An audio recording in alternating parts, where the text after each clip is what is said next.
great to have something like Doctor Who with an older person, so that young people could, become attached, start to admire, and see their own old people. Do you know what I mean? That's what So when I heard they were going to give the job to a 12-year-old, that's it. I said, no, you can't do that.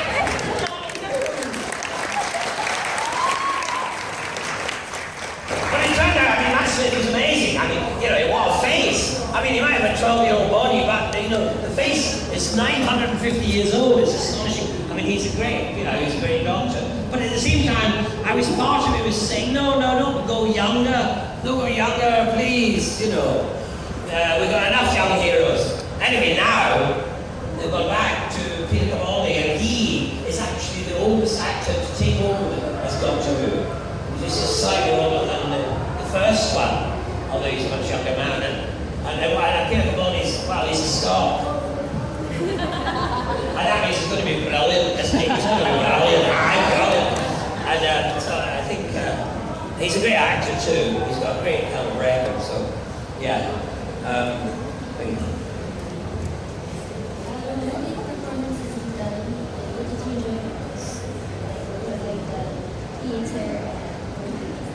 Well, I actually quite enjoy doing this kind of performance.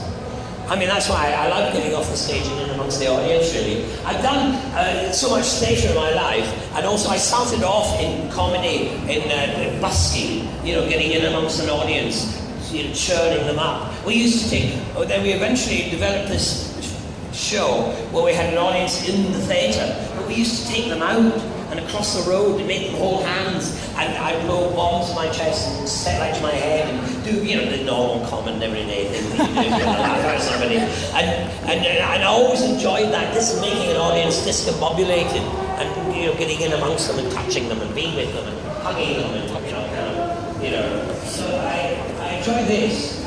I actually enjoy it all in many ways. Less than most jobs I've done, I've fallen in love with, which is something I've got to do many times. There have been some bad ones. I can't remember them. I can't remember them, so they disappear.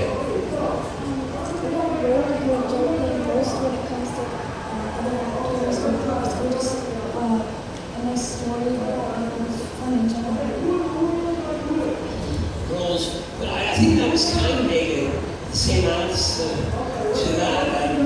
Nice. I don't like nice. I like it to be not nice. It's more fun. It's dangerous. Things like that. It's great to me. I remember playing Puck in Benjamin Britten's Midsummer Night's Dream, the opera, and being paid. An opera in those days, actors still don't get paid as much as opera singers. And being paid as an opera singer in this opera, and standing on the stage, and these great singers were singing to me. And I thought, they paid me all this money, I haven't done it for nothing. I love that. I love playing Puck in Midsummer Night's Dream. That was great. The opera, the music is just, to die for. Hello. So which was worse, having on your face or something there on your head? Right, yes. Poo on the face. Ferrets down the trousers. Well, yes. One's got to start one's career somewhere. What happened was I was part of the very beginning of my career. I was working with this amazing comic actor, director, and he kept ferrets. I've seen, it was his pets. And we decided, we went into the circus for a little while, and after the circus we came back with all these circus skills, and I said, we have to create a show. So we created a show called An Evening with Sylvester McCoy, the Human Bomb. And that's where I got the name from. It's not I'm not the real McCoy. I'm a false one. It's my stage name. Anyway, so I got, I had to learn how to do various different types of stunts. And one of them, Ken Campbell said, hey, I heard of this man in Stoke-on-Trent who was bet 10 shillings that he couldn't keep a ferret down his trousers, and he lost. And so we invented the stunt of trying to keep a ferret down your trousers. and we pretended it was in the Guinness Book of Records. And then eventually the press came along and exposed us and said, look what they're doing. This is because we're getting money from arts. People are coming in and out. Stop. What's going on? Sit. Why are you going through this way? What's going on? Do you know anything about theatre? I'm staging classes. The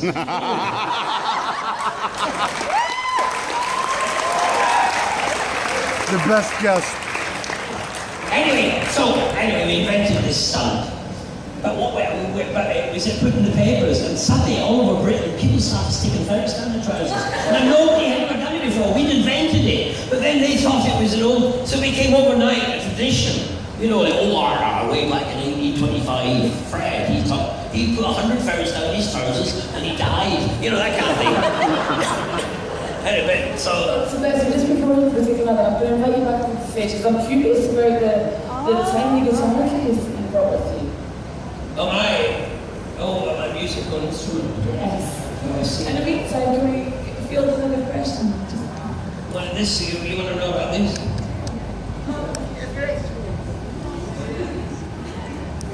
Someone there knows. See what it is, it's a spoon. The Royal Shakespeare Company made that for me. I played the fool to Ian McKellen's King Lear, and I managed to play the spoons in Shakespeare. I played the spoons in the Mikado. W.C. Fields, wonderful W.C. Fields, was playing Mr. Micawber in one of the Dickens plays, films. I'll come to it in a second. And they said to him, he looked at the script and he said, where is the juggling scene? Because W.C. Fields was a great juggler in the early variety days. He started off as a juggler, a comedy juggler, and then became one of the great comic film makers of his time. And they said, well, Charles Dickens didn't write the juggling scene, W.C. He said, well, it has now. It's in my contra. So they had to film him playing juggling. And I thought, wow, I'm going to try and do that. It's into everything I do. I'm going to try and get the spoons in. So I got the spoons into Doctor Who, and King Lear. I haven't quite got the spoons into The Hobbit yet, but I haven't seen the third one, you never know. Might come out. Now the thing about playing spoons is you need two hands. So can you point that down? So, I'll just tune them up. Have you heard about the strong man who lives in the caravan? Have you heard about Jeffrey Johnson Pike? When the great big black American beat the white, you can bring all the heavyweights you got. That's what I do, man, it's the lot. He plays the organ and the bell, and he wants to fight Jack Dempsey, that's my brother. He knows no wrestling, the arms of the back. Some of them don't push us sharp and they're believe me. He's got an arm as big as a leg, a lady's leg, and a back like the seat of a takes all the army of the navy, he put the wind up, Sylvester, bang, that's it.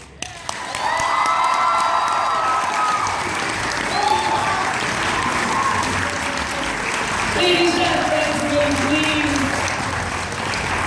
keep your applause coming and show your appreciation for not only a wonderful panel discussion, interview session, and great questions from you guys, but an opportunity for us to hear some fantastic stories.